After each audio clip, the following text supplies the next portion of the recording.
This is Akashvani. In the program Spotlight, now we bring you a discussion on India's long-term engagement in Chabahar.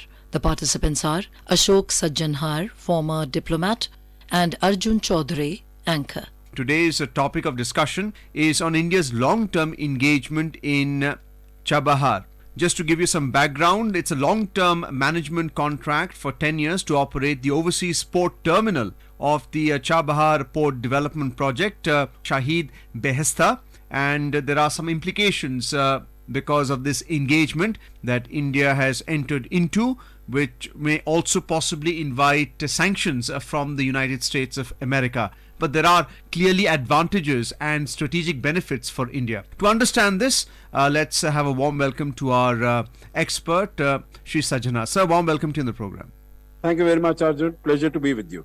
So just give us a perspective of what this 10-year management contract actually means for India. What's the business model behind it? I understand it's an overseas port terminal in the Chabahar port development project in that particular zone. So what's the business model behind this engagement? You know, India and Iran have been discussing about the development of Chabahar since 2003.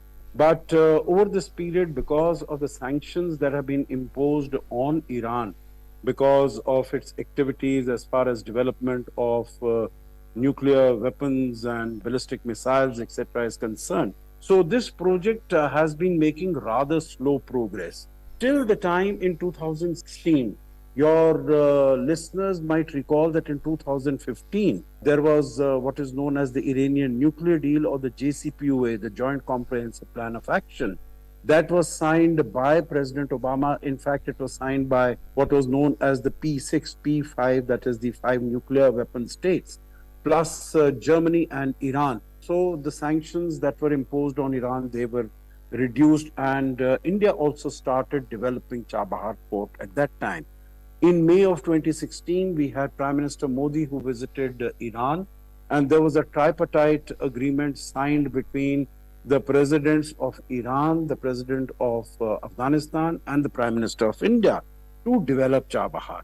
Basically, the importance of Chabahar is that it will provide us easy access both to Afghanistan as well as to Central Asia, and beyond that to Russia as well as to Europe. Your listeners would recall that India had very long historical, cultural, civilizational ties, whether it is with Afghanistan or it is with the 5 states of Central Asia. You know, these states are Kazakhstan, Kyrgyzstan, Turkmenistan, Tajikistan, and Uzbekistan.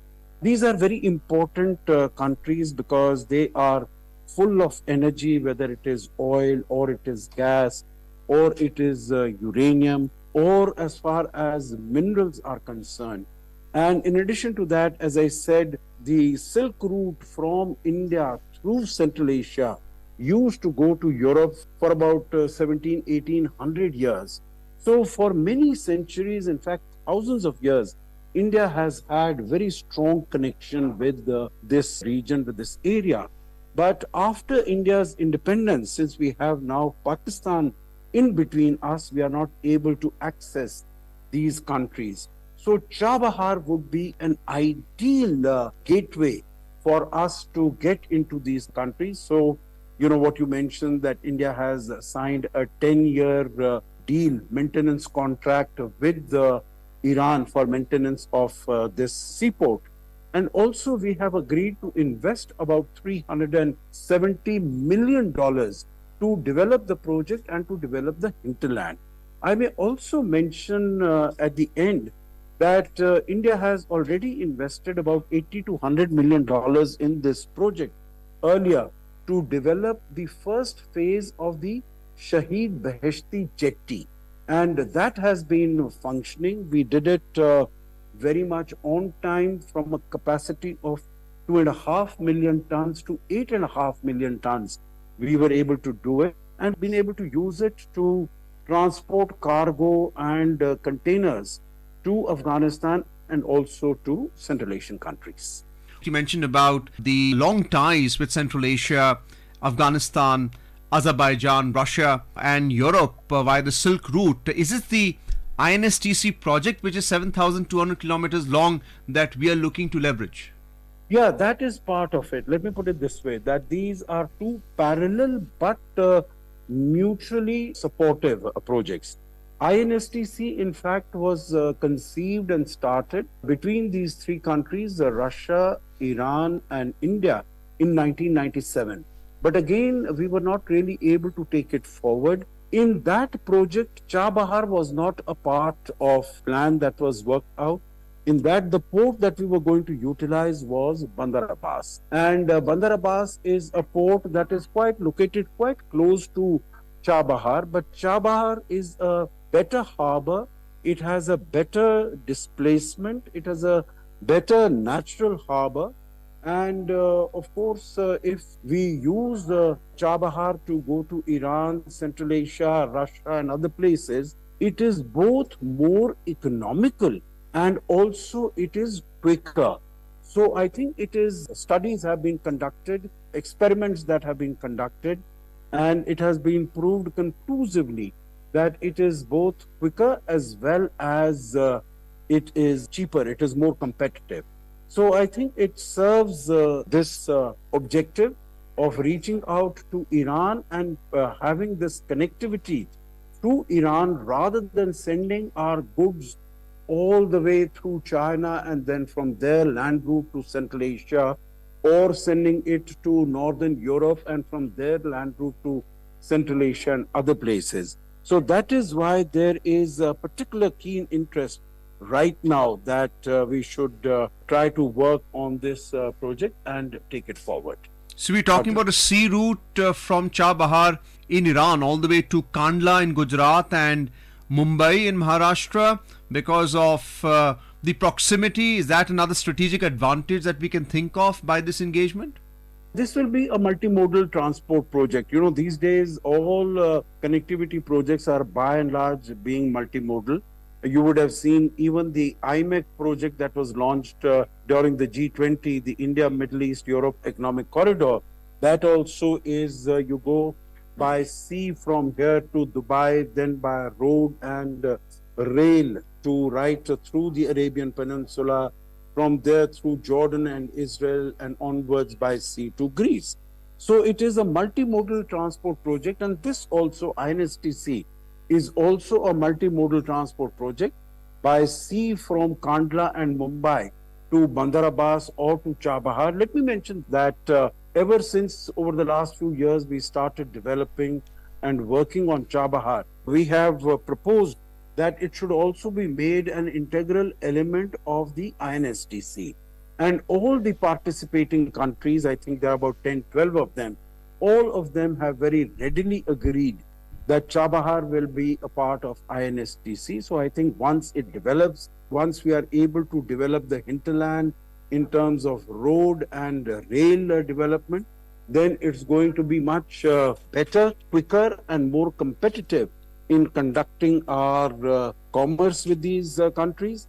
And it's going to be of great benefit for the Central Asian countries. As your listeners might know, all the Central Asian countries are landlocked. That means they do not have access to the seas, they do not have access to the warm waters by which they can conduct their trade, by which they can promote their exchange of goods, and so that is hampers their economic development, economic progress, and economic growth. And some of these countries, for instance, Uzbekistan, it is a doubly landlocked country. So it provides access to these countries also with the oceans, with the outside world.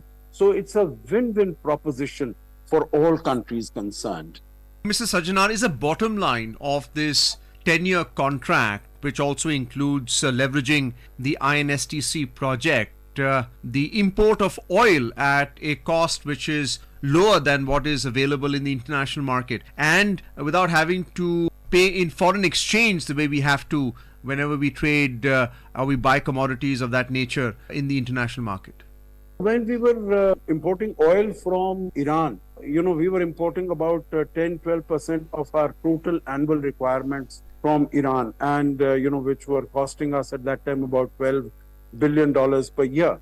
But as a result of the sanctions that were imposed by President Trump in 2018 under what is called the CAATSA Act, the Countering America's Adversary Through Sanctions Act, we stopped importing oil from there.